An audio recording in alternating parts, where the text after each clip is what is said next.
welcome back to my channel. And for today's video guys, meron ako share sa inyo na napaka-affordable na beach, na property na napakalapit sa beach guys.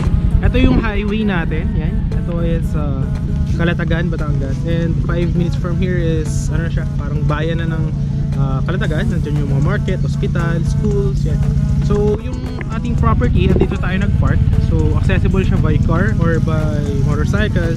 So diretso lang po tayo dito around 5 to 6 minutes going to the property. So yeah, yung property is yan. Katabi niya yung mga floating cottages and yung mga sandbar, Little Boracay. On soon, bawa, gusto nyo siyang ilagay for Airbnb. Ito yung going from Manila. So let's go straight ahead po dito sa property. So pupunta ako kayo dyan with drone shot. So 3, 2, 1, let's go to the property. So after 5 minutes po is nandito na po tayo sa property. Ito na po actually, pwede na po kayo maglakad dyan. Meron po mga rentahan dito ng mga floating cottages. Papunta po sa ating mga sikat na beach dito sa Calatagan, which is si Little Boracay. Kung narinig nyo na po si Little Boracay, napakalapit lang po yan dito. Pwede po kayo may kasama kayong full family or pwedeng solo lang, no? Pwede po kayo mag-rent ng balsa dyan going to that one. And dito guys, napaka sariwa and tahimik ng weather. Yung property natin is ito na siya mismo. So pre-selling po ito. This will be a property, gated community with parks and playground for amenities. So ang magiging entrance po niyan is this one. Yan. Ito po yung ating available. Yan. Ito po. This will be a 8 meters na road po, and then there will be lines for electricity and water, perimeter fence upon turnover. And syempre, dito po kasi nakita nyo is lupa pa lang, no?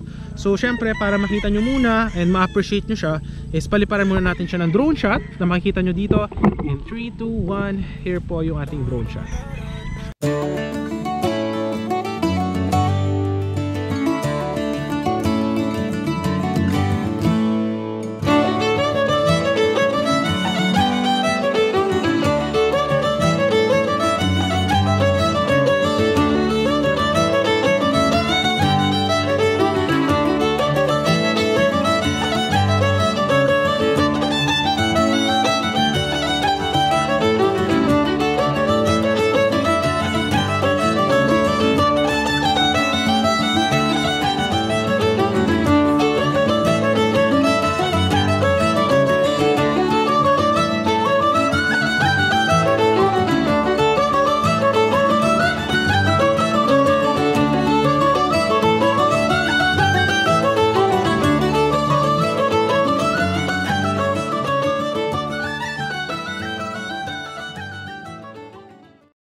So yun guys, nakita nyo naman yung drone shot ng ating property. So nakita nyo kabuuan niya kung gaano siya kalapit sa beach. And nandun na mismo yung mga balsa na sinasabi ko sa inyo, na wherein pagka nag-rent kayo po doon ng mga balsa is napakalapit niya sa Little Boracay, no? So ito pong mga daan na to, yun po yung dinaanan natin from the highway, no? And napakalapit lang po niyan sa bayan dito po sa Calatagan, Batangas. And then ito, pag niretso nyo naman yan, meron yung labasan papunta doon sa may floating cottages din po. Pwede rin kayo mag-rent ng mga cottages. Then pwede dalhin yung balsa kung saan nyo po gusto, for island hopping or Little Boracay or kung saan man po. So good na good siya. Actually this one, good investment siya if you are looking for affordable na property na malapit sa beach, na pwede sa future gawin mo for Airbnb, ganyan. Kasi any house design po ito upon turnover. So ito siya guys ha, 8 meters po yan. 8 meters wide po yung ating concrete road. This will be guardhouse, no? And then ang ating pong property is merong perimeter fence, which is 2 meters of height. Ganyan pong kataas. Available lots natin kasi ito yung magiging entrance. So dito 8 meters po siya. So kapag diniretso nyo dito guys, so yung mga available po natin is nandyan lang mismo. May mga 100 square meter, merong mga 150, 250. Yan. Very affordable, below 1 million pre-selling price po yan. And yun nga po yung sabi ko sa inyo, no required house design upon full development. Kasi ito po yung nakita nyo pa lang is lupa pa lang siya, diba? Pero masasabi ko dito guys is maganda siyang property investment. Kasi magigitong, siguro para mas ma-imagine nyo is I will show you na lang yung mga sample, yung mga drone shot ng ating mga finished na project na pong mga property. So yeah, pakita natin yan dito in 3, 2, 1. Here's the drone shot of our finished projects po with this one.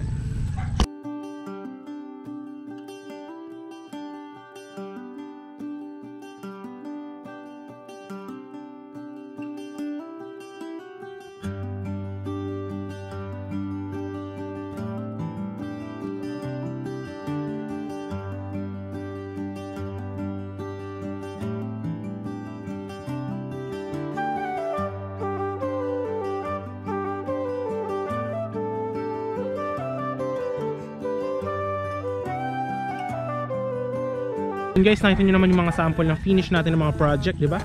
So kompleto siya guys, guardhouse, parks and playground, merong basketball court.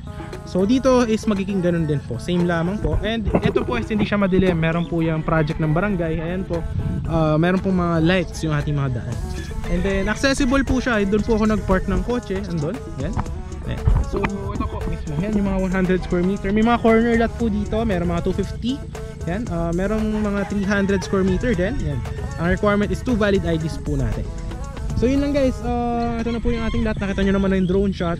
So from that, yan, makita nyo yung parang poste doon. Yan, hanggang dyan po yan sa may bakod doon, yung property. And then hanggang dito po, sa may linya na to. So yun po yung kalakihan ng property natin. So around 3 hectares po siya.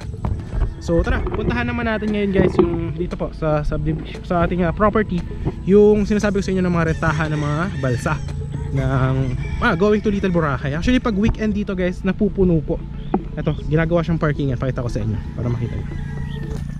And ang weather dito guys is now around 3:30 PM and hindi po siya mainit, presko po siya. Tara, let's go. So ito yung sinasabi ko sa inyo, doon ako nag-park. Dito pag weekend nakapunta kayo, parkingan talaga siya ng mga sasakyan, ng mga nag-outing, galing from Manila, yan, gusto ng mga getaway. Yan po yung ating mga parking. Yan po. Yan. Okay. So ito na yung ano natin, going sa mga balsa. Pakita ko sa inyo. So dito ako nag-park. Yan. Very accessible siya guys. But ngayon kasi pre-selling pa lang siya, kaya yung itsura na pinakita ko sa inyo, ganun pa lang, diba? Pero ang target development po nito for turnover is 2 years to 3 years naman po. Mabilis lang naman po siya. So tara, punta tayo dun sa may rentahan ng balsa para makita nyo. Ito po yung daan.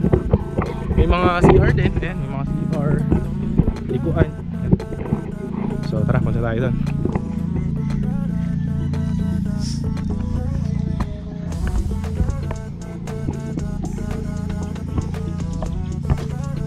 So yan, dito guys yung daan pupunta doon sa may mga balsa. Alam ko nakita nyo naman sa drone shot natin yung mga balsa. So ganun lang siya kalapit sa property. Saka ng mga bangka. So good ano siya, investment. Bawa kasi yung mga tao kapag weekend nagre-rent sila dito. So after nila magpunta kung saan beach sila galing, is pwede ka bawa, naisip mo yung property mo, gusto mo ipa-Airbnb yung gagawin mong house, rest house. So yun, pwede mo siyang gawin gano'n. Low tide ngayon. Ayan. So ayan po yung mga balsa na nirerentahan actually kapag weekend, Saturday, Sunday dito. Today kasi is Wednesday. So ayan, lahat po yan makikita mo, book po yan, nakabook. Tapos going po yan ng Little Boracay. Yung Little Boracay papunta lang po yan dun, malapit lang, mga around 10 minutes from here. So White Beach po talaga. So yun lang naman guys yung ating property tour for today. Actually ito yung sa mga pinaka-affordable sabi kong investment na ma-offer ko right now. So yun lang naman guys yung ating property tour for today. Hope na nagustuhan nyo po ito. So yun lang, kung may inquiry kayo, message nyo na ako sa Viber, WhatsApp. Andun lang po sa number, yung sa may screen, yung aking Viber number and WhatsApp, kung may mga gusto po kayong i-assist ko or what, or questions. Yun lang po guys, hope na nagustuhan nyo. Ayun, nagustuhan nyo, kindly hit naman yung ating like, share mo rin to other people, and syempre huwag mo kakalimutan i-subscribe yung ating channel and hit the notification bell para sa mas marami pang mga videos. So yun lang guys, once again, it's John Critch po. Maraming salamat sa panonood and hope you are having a great day.